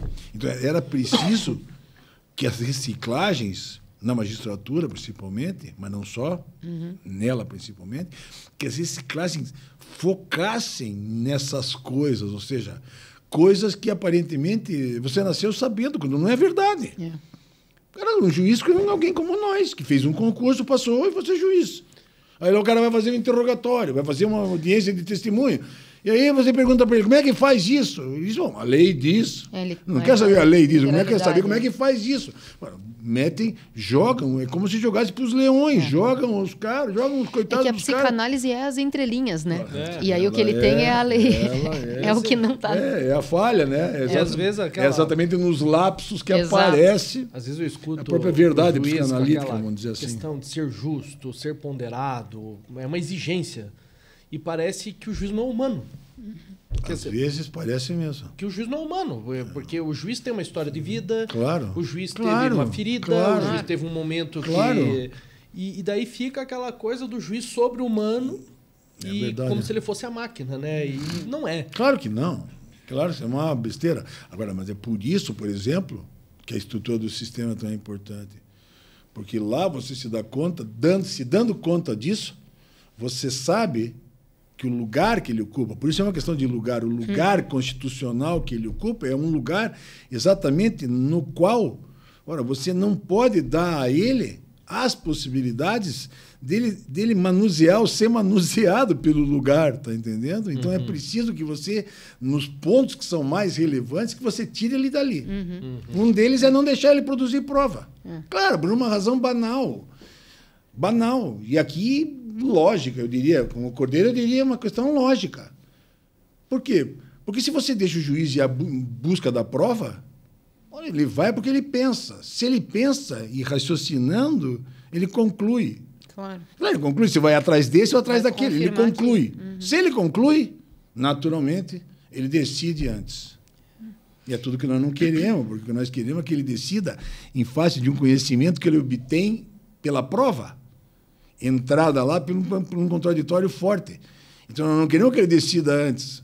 Mas, pela lógica da estrutura, se você permite que ele faça isso e ir atrás da prova, um juiz bem intencionado, velho. Porque se o juiz estiver mal intencionado e se ele for contra o réu, por exemplo, não tem o que segure. Porque aí não tem o que segure de verdade. Ele vai atrás, ele pode ir atrás, ele vai atrás. E depois da reforma de 2008, que se permitiu que eles fizessem prova, inclusive na fase do inquérito, onde ele não tem nada a ver. O inquérito todo está montado para a ação penal, para o Ministério Público oferecer denúncia, para o querelante oferecer queixa. O que o juiz está fazendo prova aí? Mas veja, o sistema está tão impregnado que a gente, sabe, o próprio legislador vai estruturar, ou gente que está por trás do legislador, vai estruturar esse tipo de possibilidade. Por quê? Porque esse mesmo juiz que determinou que se produzisse prova lá no inquérito da polícia, é o mesmo que depois vai fazer a instrução e vai julgar. Pergunta, quando chegar lá na sentença, aquilo que ele descobriu lá no inquérito policial, sem advogado, sem coisa nenhuma, ele vai voltar atrás? Quanto é a porcentagem? Quanto é a possibilidade dele voltar atrás? O sistema acusatório protege o juiz dele mesmo, né? É isso. Sim, bom, a gente vai ter que ir para o interrogatório, infelizmente, porque agora já estamos estourados no tempo. Professor Jacinto, a gente tem um quadro aqui do programa que a gente chama de interrogatório, que não tem direito ao silêncio, e que é uma espécie de um ping-pong. Então, é para o professor responder realmente aqui de uma forma mais... Até como a gente trabalha, às vezes, na psicanálise, de uma coisa mais imediata do que lhe vem à mente, sem grandes reflexões, vamos dizer assim. O psicanalista pontua e você cala. E você cala. Então, a gente lhe diz e o professor diz o que vem na cabeça. Um livro que te marcou, não de direito, que não seja de direito. Um livro que marcou o professor... ou de literatura, ou até de psicanálise, mas que não seja de direito. Muitos livros me marcaram. E é impossível você nominar, tá entendendo? Alguma coisa assim. Mas tem livros que são clássicos. E os clássicos são livros que todo mundo deve ler. Então, sabe, se você pega Ulisses, por exemplo, é alguma coisa que, sabe, a Ilíada é uma coisa que dá para deixar de lado? Eu acho que não dá. Então, tem coisas que te marcam de uma tal maneira que nós não temos muito escape, nós precisamos ler. E isso me parece excepcional. O que se lê? Os clássicos, ou começando pelos clássicos. Esse é o ponto, tá entendendo? Claro que se você me diz... Você diz um cara que quer fazer psicanálise, pensa em fazer... Não sabe nada, mas está interessado pelo que que leia. O que você diz? Leia o Elô Brasil, do contrário do Caligari, que está lá num come. Veja, então é tanto livro, muita sabe? coisa. É tanta coisa. Eu tô lendo um historiador italiano agora, que é um cara sensacional, professor no Piemonte, se chama Alessandro Barbera. Ele tem um livro, um dos tantos livros dele, chama Os Atenienses, que é um negócio sensacional, uma brochura, não é nada de anormal, assim, é uma brochura... E ele é um medievalista, ele não é um, sabe, ele não é um historiador da história antiga, nada, mas ele tem uma pesquisa que é sensacional, e ele escreve de uma maneira tão fácil, tão legal, que o livro é sensacional. Então, se você me pergunta um negócio, me pergunta queima-roupa, assim, eu disse, estou lendo Os Atenienses, do Alessandro Barbero. Eu sou capaz de falar do livro para você de uma tal forma que você vai atrás do livro para comprar, para ler. Mas o que está em cima da minha mesa é o livro da Ana Gonçalves, que está lá, é uma questão de cor, chama Uma Questão de Cor. Esse está lá pronto para ler, porque... Mas como eu estou sempre lendo um monte de coisas, eu estava lendo o livro do Mussolini. Está lá guardado. Estava lendo A Fera de Macabu. A Fera de Macabu, que é um capo-lavoro, porque o último cara que foi morto apenado no Brasil. Ou seja... Tem muita coisa. Mas os clássicos são imprescindíveis. Então, sabe? Quando Calvino disse isso, teve um monte de gente que disse, mas quais são os clássicos? Quais são os clássicos? Foi para cima do Calvino falar disso. Tem coisa que é e você deve falar, sabe? Então, se você diz, o que você... Porque se você não me pergunta que livro, se você me pergunta, o que é impactante? Como não pode ser impactante em alguém se lê o Shakespeare, por exemplo? Tem algumas coisas no Shakespeare que ou você lê, ou você lê. Ou você lê, ou você lê. Hoje, por acaso, eu abri o Radbruch. Veio o livro que o Agnes e o Cretella traduziram e publicaram agora. Um dos livros é o livro do Radbruch. E ele fala, o Radbruch, né, fala do Shylock, do Mercador de Veneza. Como é que a gente trabalha com direito? Como é que a gente faz júri? Nunca leu o que significa o Mercador de Veneza, o que significa aquela libra de carne. Quer dizer, não dá. Isso é um clássico. Que você vai ler a obra inteira? Não precisa, porque ninguém é o Harold Bloom para ver aquilo, ninguém é a Bárbara Eliodora para ler tudo aquilo. A nossa querida Liana Leão, que é um gênio desse negócio, que leu tudo. Mas alguma coisa você precisa ler. Então, os clássicos não corremos. E um filme que o professor indicaria? Você acha que alguém que fala português pode nunca ter lido Fernando Pessoa? Pode não ter lido Camões? Não dá, velho. Veja, é preciso. Machado de Assis é um exemplo clássico disso. E um filme que o professor indicaria? Assim, assista esse filme. A mesma resposta. Não, mas aqui tem filme também. Aqui sim. Aqui tem filme e tem filme. Está entendendo?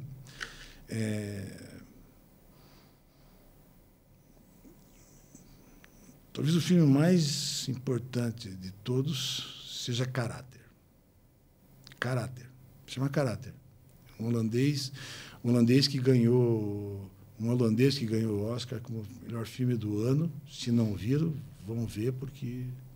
Eu não vi. Catadref é um filme de um garoto, pai era oficial de justiça, tudo metido com a justiça, etc. Esse é o filme. Esse é o filme. Vou atrás. Esse é o filme. Eu também vou atrás desse. Tem um filme italiano que chama O Processo, que não é a série, é o filme. Tem uma série também, O Processo, que por sinal é muito bonita a série. Eu vi a série na televisão. É em Roma, né?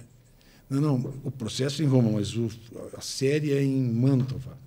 Que também é muito bonito, tem imagens de drone e tal. que é muito bonito, e é um filme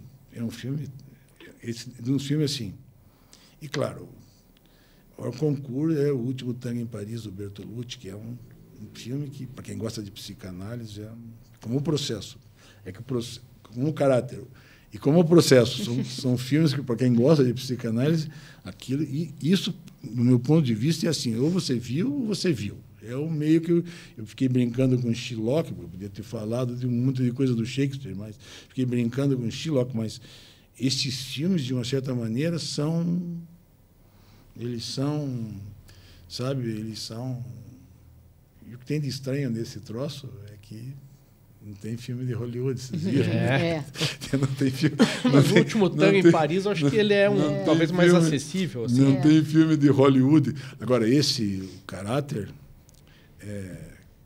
é um filme... Esse é o melhor de todos. Sabe? Agora, aqui já estou falando da minha preferência, não estou falando da... Mas a ideia é a sua preferência. A ideia é essa, Pois é, mas é uma... Sabe, tem um the best of the best. Então, é um pouco desse lugar aí. É um negócio... Esse filme é que, para mim, isso vinha de uma hora muito significativa, que é, digamos, eu diria, do ponto de vista psicanalítico, a morte do pai. Puta, e, cara, a leitura que o sujeito faz... E o filme de uma Roterdã, sabe? Se você conhece Roterdã, aquela coisa sempre névoa, frio, úmido, sabe? Se você... O filme é sensacional. Já convenceu. Sensacional. E um estilo... E, claro, o processo também, porque vocês... Estou falando assim, você apontando o dedo, você está com uma maldade, porque é um caso que teria sido de abuso sexual de um professor com uma aluna, num museu que vão visitar em Roma, e eles fecham o museu, eles ficam dentro. E o cara é preso, e a coisa é, aspas, o processo. Com aquela coisa dos italianos, que é... dos italianos, que é a vida pulsando, ladre de bicicleta, não é um troço que pulsa ali, né? É um sabe, como é aquele filme do Tornatore? Cinema Paradiso, você lembra? O italiano pulsa. Olha, aquele filme que está na rede, está na Netflix. Acho que na Netflix, que chama O Último Trem. O trem italiano da felicidade. Já viram isso? Não. Nossa. Bonito também. Vale. Depois da guerra, Nápoles, aquela pobreza, aquela miséria. Os comunistas de Nápoles organizam uma expedição das crianças nas férias para irem para o norte. E toda aquela resistência, da briga, eles empacotam as crianças no trem. E as crianças vão, com os instrutores, alguns, vão para o norte. E no norte eles chegam e são distribuídos para as famílias do norte. Famílias também da estrutura comunista, pobre, lavradores, etc. E tal. Puta, é o choque da Itália do Sul com a Itália do Norte. É o choque da realidade no Partido Comunista Italiano. Não estamos falando do Partido Russo, Stalinista, nós estamos falando do Partido Italiano, que quer sair do discurso e quer ir para a vida. O que fazer na vida, como fazer na vida. Puta, e daí o menino vai, levam todo mundo, os pais adotivos das férias, levam todo mundo, e sobra um. E é a história desse um, que não tendo para ficar com ninguém, fica com uma das mulheres do Partido Comunista de Mônaco, que estava lá do comitê de organização do treco, que disse, já que não tem ninguém, vou ter que levar para minha casa. E pega o moleque e leva o moleque para a casa dela. Ela que era uma trabalhadora de uma família de agricultura, que plantava, enfim, que tinha uma casa, aquelas casas italianas do norte. Cara, o filme é muito lindo. Muito. Olha, já tem um do Netflix, então. Muito. Eu mesmo acho que vou ver esse hoje à noite. Muito como? Muito. Por acaso, né? por acaso é com a gente do Partido Comunista, se tivesse feito com a democracia cristã. Sim. Não, está feito porque... Está feito com o controle do Partido Comunista porque era para mostrar, entre outras coisas, a resistência ao que eles estavam fazendo, como eles estavam implementando o discurso político da estrutura comunista na Itália, que é muito diferente da estrutura stalinista. Sim. Então, mas é lindo porque são os italianos fazendo. Os italianos são geniais nesse negócio, porque eles fazem a vida borbulha. A vida borbulha nos filmes dos caras, velho. E aí você fica vidrado no filme. Cara, é uma coisa linda. Mas é lindo como? É lindo, porque é lindo o filme. A relação dele com a mãe, a relação dele com a mulher de Módena. Putz, cara, é um negócio...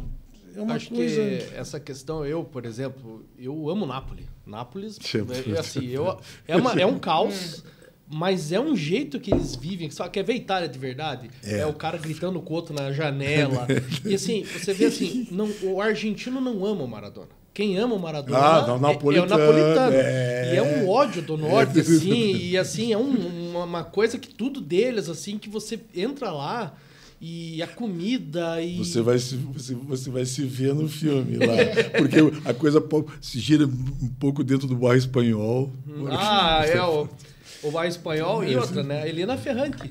Que toda a obra dela é Nápoles, né? Nápoles, Professor Jacinto, e um estilo musical. Se começar a falar de livro e de filme, vai... Vamos lá. Um estilo musical. Jazz. Sem justificação, né? Que é um ping-pong. Porque se começar a justificar... Um sonho já realizado e um sonho a se realizar.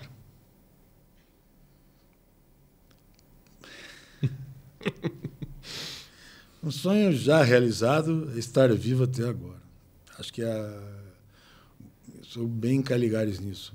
O barato da vida é o dia a dia, ali que você tem que achar o barato da vida e é preciso ser feliz conversando com os amigos. Então, se você me perguntar o que você achou hoje, eu achei um tesão, porque o prazer que eu estou sentindo de estar aqui conversando das coisas que eu gosto com vocês, etc. Então, é um negócio que não dá para medir. Então, nesse aspecto, por a própria realização, viver... Sabe, viver é quase um ato divino, quer dizer, isso, para quem é crente, quem acredita em Deus e tal, isso é um negócio, isso é o dom da vida, quer dizer, você precisa aproveitar teu dia a dia, porque também nós não sabemos amanhã, mas de qualquer maneira, é para viver o que você puder, então, da melhor forma, dentro de um padrão que seja aceitável. Isso é um sonho... A minha é um sonho realizado. Todo dia um novo gozo, vamos dizer assim, para falar de psicanálise. Sim. É um pouco gozo. Um sonho a realizar é que o país seja de fato democrático. Eu não sou um cara preocupado, nunca fui um cara preocupado em ganhar dinheiro, em ser rico. Se você me perguntar das coisas que eu queria, eu tenho uma bela família, eu tenho, conquistei um lugar que é o top da universidade, eu não posso ir mais para cima na universidade. Fora de aula na Universidade de Roma, em várias universidades fora do país. Enfim, claro que eu não sou realizado, porque sempre para nós falta algumas coisas, mas eu conquistei algumas coisas que, para mim, são muito fortes.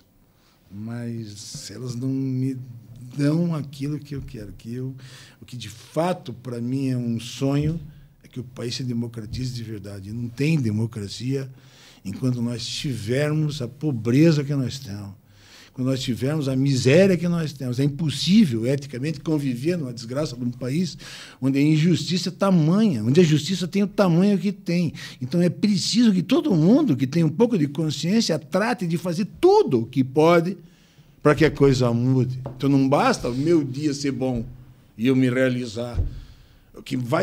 Isso falta para mim. Então, o que falta para mim é exatamente, dentre outras coisas, porque quando todo mundo cresce, velho. Quando essa gente crescer, quando esse mundo de miserável que nós temos virar classe média, puta, os de cima vão ganhar muito mais. Então, para eles, isso é uma coisa inteligente, não é uma coisa burra, velho.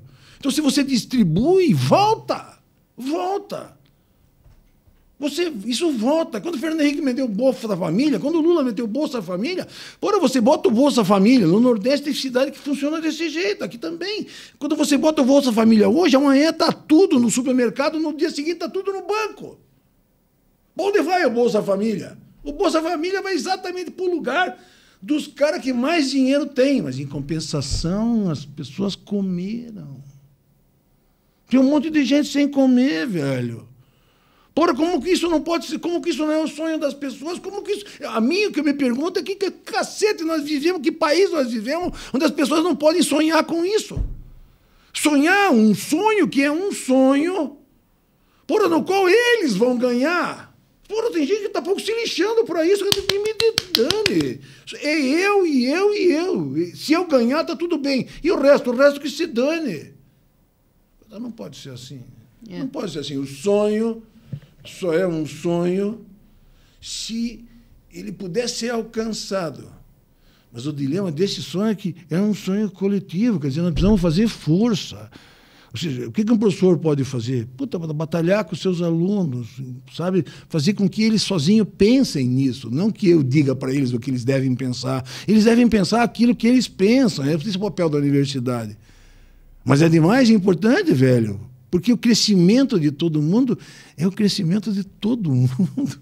De todo mundo. Esse negócio a mim, esse negócio de sonho sempre aparece, na minha cabeça aparece sempre assim, como uma grande burrice. Quando a riqueza se consolida, se fecha nela mesma. Quer dizer, não é possível que você viva num país de 210 milhões de habitantes e grande parte da população é pobre, pobre, pobre. Não é possível que você pare o carro no sinaleiro, o cara fique batendo na porta pedindo moeda.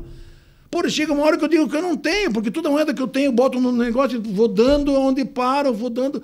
Mas sempre penso que aquilo não é a solução, aquilo não é a solução, porque aquilo não faz, de fato, a realização do sonho. O sonho tem que ser esse, me parece. Pelo menos o meu. Professor Jacinto, o senhor tem medo de alguma coisa? Tenho. Tenho, sim. Do quê? Além de ter medo de morrer, e eu tenho muito medo de sair de mim, sabe? Eu já estudei alguma coisa sobre isso, exatamente porque, sabe? Talvez, por exemplo, eu bebo, mas eu bebo tão pouco, porque o meu estado de embriaguez é tal que me coloca numa situação onde eu perco o sentido que eu tenho. No sentido de um descolamento da realidade, o professor diz? E não sei, e de domínio, né? De domínio, principalmente. E não sei. Agora, se você me indagar por quê... Aí é coisa do divã. Eu não sei. Aí é coisa do divã. Então, isso me... Sabe? Isso é alguma coisa que, se eu penso, nunca é sem uma tensão. É alguma coisa que me tensiona. Aí eu vou fazer uma pergunta. Agora, eu não sou... Isso tem uma situação. Isso não significa dizer que o tenho medo dos enfrentamentos nas coisas. É diferente, eu acho que né? isso é bem claro para todo mundo. O cara que não se importou tá de escrever uma carta falando mal. Não, isso está bem claro desde sempre. Aí é uma pergunta para quem ama a Itália, morou na Itália, mas eu não sei se a resposta é muito óbvia. Qual que é a sua comida preferida? Rapaz, é difícil, viu? Porque eu gosto de comida. Gordo é uma desgraça. O que aparece pela frente você se agarra, né? Mas eu amo comer pasta. Tenho tido um problema porque acho que o glúten tem me feito mal. Eu emagreço quando eu paro de comer glúten, ou eu diminuo drasticamente o glúten. E hoje, minha mulher tem umas doenças autoimunes, uma das coisas que ela tem que diminuir é glúten, então eu tenho... E eu, como sou parceiro, tenho acompanhado, eu tenho feito força para estar acompanhando ela. Como ela não come, eu também evito de comer. Eu digo que a minha esposa se tem massa boa sem glúten. Tem, isso que eu ia falar. Mas cá entre nós, puta, se eu posso comer. Ano passado fui para Sapienza, 3 meses de aula como convidado, professor convidado. E fui para lá e todo dia nós saímos do prédio da universidade e na frente da Sapienza, assim, meia quadra, logo que sai dos muros da universidade, tem um restaurantinho, chama La Caseta, que é um restaurante porque quem vai a Roma, tipo... eu não quero um restaurante, eu não quero ir no Alfredo. Alfredo é aquela coisa de sempre, não quero ir no Alfredo, eu quero um restaurante onde vão os romanos. Quero um restaurante bom, onde vão os caras que conhecem pasta. Os caras que... Sabe, o local vai. Bom, esse local é o local dos professores da universidade. Então, você encontra o pessoal da física, da química, da medicina. Você encontra esse povo lá, é o pessoal do direito também. Chama La Caseta. La Caseta, né? La Caseta. Então, quem vai para Roma, La Caseta, qualquer coisa... Pode ir, que para mim, a Itália, qualquer não, birosca é coisa boa. Mas essa birosca é particularmente, em Roma, é particularmente uma coisa assim, sabe? Tem duas biroscas, não são biroscas mesmo, porque o segredo é birosca. Tem um italiano que é muito meu amigo, é um cara muito querido, Giancarlo Bibas, mora aqui. É um cara muito querido. E depois de muita conversa e tal, uma Biba disse para mim, para Roma, onde é que eu vou comer, velho? Que comer que seja comida de verdade. Então ele me deu um lugar no começo do Trastevere, que é um lugar sensacional, como o La Caseta, por exemplo. Mas eu estava dizendo do La Caseta porque, como eu ia para a universidade, e dessa vez eu não ia para o restaurante universitário, eu saía com os amigos, e ia comer, ficar na biblioteca estudando, e ia comer lá no La Caseta. 2 minutos fica amigo, ainda mais fica amigo do garçom, do cozinheiro, não sei o quê, e aí dá risada, e brinca, e começa a falar e entender as coisas do dialeto. E aí eu passei agora 1 mês, dos 3 que eu fiquei lá, dos 3 e pouco, 1 mês comendo no La Caseta. Todo dia útil das 4 semanas comendo pasta. Que delícia. Nossa. Que delícia. Uma melhor que a outra. Que delícia. Melhor que a outra. Até que chegou um dia que eu resolvi... Giovanni, vem cá. Veio o cara. Hoje nada de pasta. Nada de cacio-e-pepe, nada de pasta. Hoje eu quero um peixe. Não estou me sentindo muito bem. Aí ele disse, 1 mês depois. Não, tá bem. Né? Tá bem, peixe. De repente aparece o cozinheiro que vem para uma grande geladeira, assim, com gelo, onde estão os peixes. Então vem o cozinheiro pegar o peixe. Eu olhei. Deu uma pasta. Não, o cozinheiro foi embora. Falei, Giovanni, é verdade mesmo? Eu perguntei, brincando, claro. É verdade mesmo que o cozinheiro daqui é um chinês? Não, ele meio que soltou assim, não. Eu vi o cozinheiro chinês. Aí ele falou assim, desculpa, um chinês, velho. Um chinês, mas que pô, melhor restaurante de Roma. Pô, o melhor restaurante que eu encontrei em Roma era um chinês, um cozinheiro. Pô, aí ele meio para se livrar da presa, né? Ele era uma presa. E os professores comigo se matando da risada. E eu que o italiano pasta chuta, e eu pressionando o cara. Aí ele, para se livrar da minha prensa, ele disse, não, mas ele só frita o peixe. Ele não está gostando da minha cara. Você está brincando comigo. Né? Você está brincando comigo. Professor Jacinto, última pergunta antes de você indicar o vinho. Né? Qual é um defeito do professor Jacinto? Tem algum e qual? O seu principal defeito? Eu tenho vários defeitos, porque não dá para falar de um. Eu não tenho um só defeito.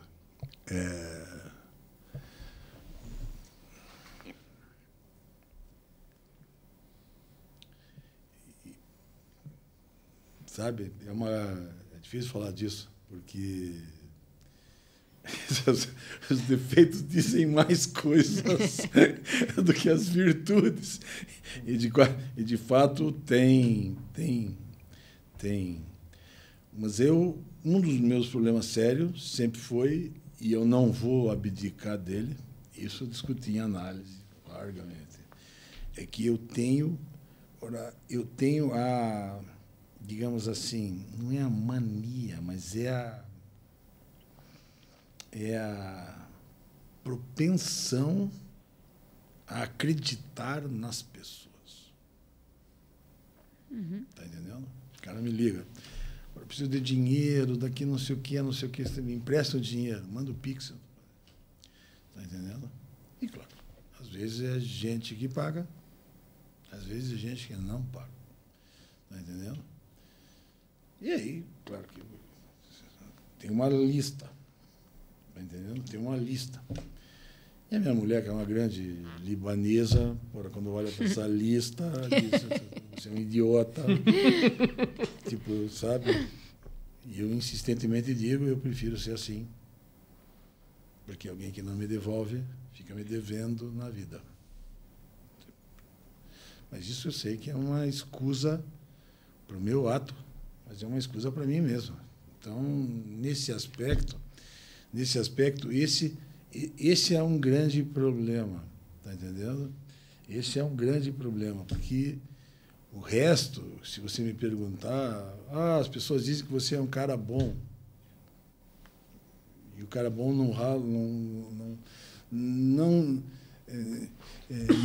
com muita frequência é tomado como trouxa, vamos dizer assim. Isso não me preocupa nada. Isso não me preocupa nada, porque nenhuma vez dessas que não me devolveram dinheiro, esse tipo de coisa, não me devolveram, eu mesmo me tomei como trouxa. Então, sim, a mim, isso não diz muita coisa. Então, mas é um problema, porque isso faz com que eu não tenha a dimensão, digamos assim, mais correta das próprias pessoas com as quais eu me relaciono. Então, isso de fato. Mas sabe, professor Jacinto, que o meu pai tem uma frase sobre isso, que ele diz assim: cada um dá o que tem. Exatamente. Então, o problema aí não é o professor, né? Aí é o problema de quem se aproveitou e não devolveu. Acho que aí está tudo bem, realmente não é um defeito. Né? E para a gente encerrar, professor... Tem uma música do Jorge Drexler, que é um cara genial, talvez mesmo seja o maior cantautor da América hoje. É um cara simplesmente genial. Eu acho assim... Por mais que eu goste do Caetano, não chega nem perto do Drexler. Que chama Todo Se Transforma. E um pouco do Drexler lá é isso que o teu pai disse, sabe? Que é um negócio que é, de fato, uma coisa genial, né? Sabe? Você sabe, oferece o que tem. O que você recebe e o que você dá. E agora mais uma pergunta para um praticamente italiano que a gente está vendo aí, que ama a Itália. Vinhos. Um vinho para o dia a dia e um vinho para aquela ocasião especial.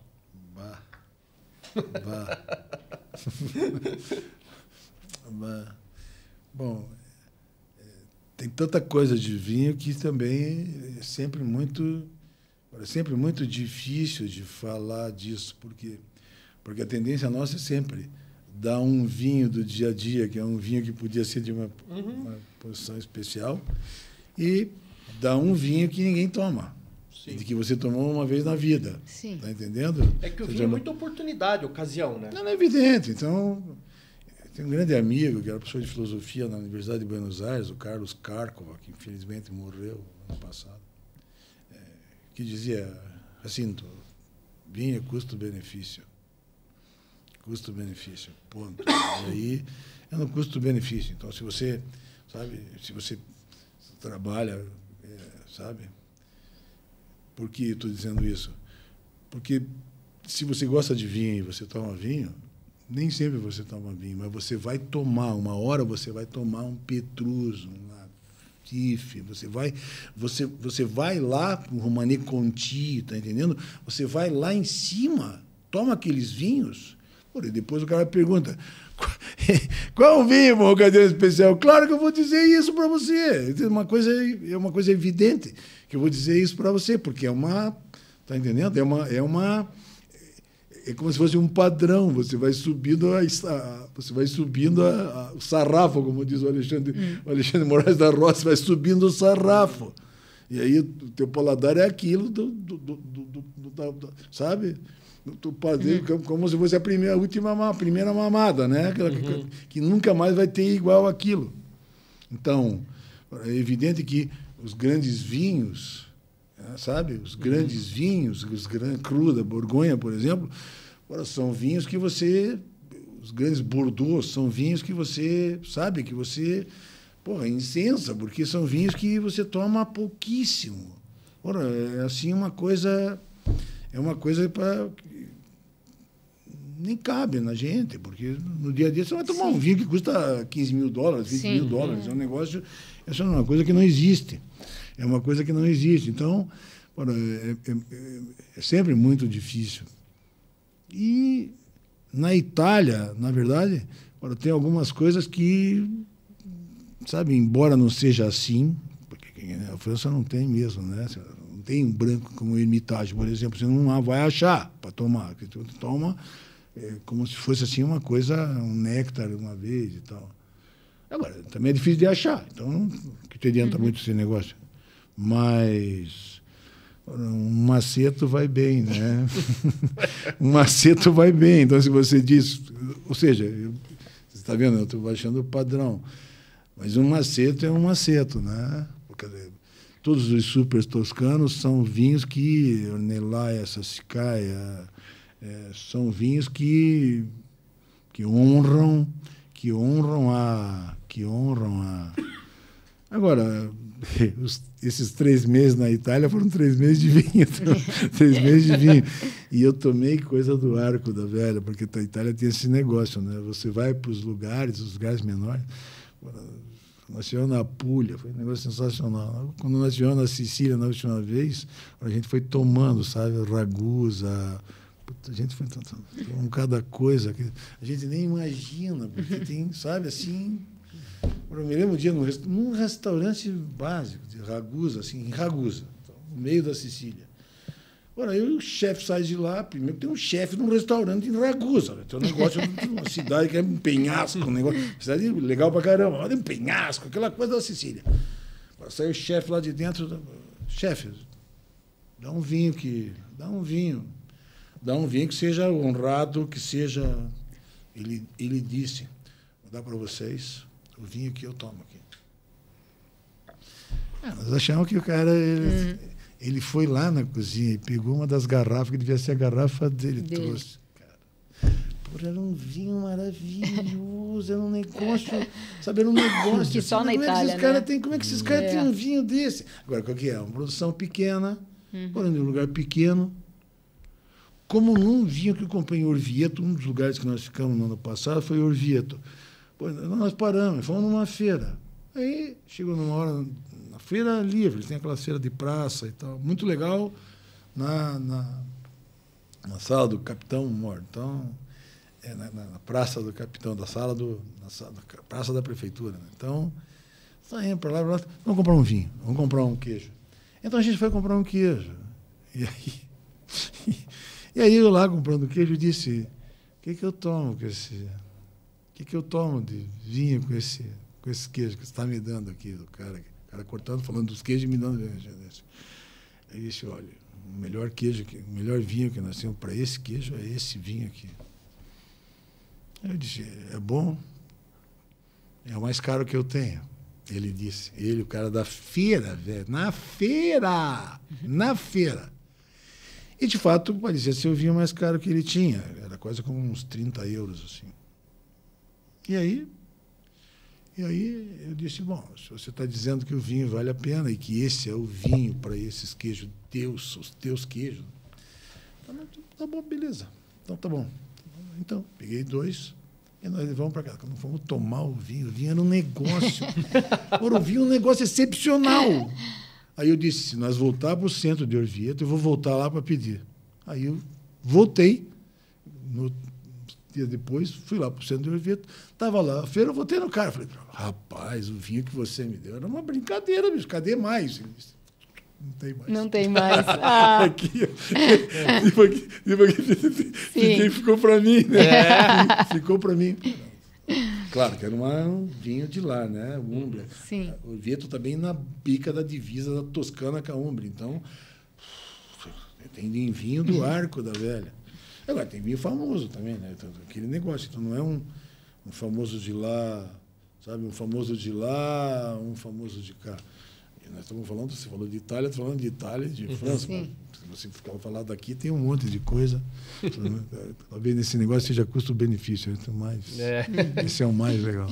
Professor Jacinto, então, falando em vinho, vamos brindar a sua presença aqui. Com isso, a gente encerra o papo. E o professor, uma hora, comentou durante o programa que, quando fizeram um texto criticando, o professor entendeu que ali estava no caminho certo. Acho que a vida, às vezes, nos dá assim, indicativos que estamos no caminho certo. E a sua presença aqui no programa é um indicativo que eu e o Michel estamos no caminho certo. Beleza. É um presente para nós a sua presença. Muito obrigada. Muito obrigado mesmo. Sim, brinde. Obrigada a presença aí de quem nos acompanhou. Um abraço.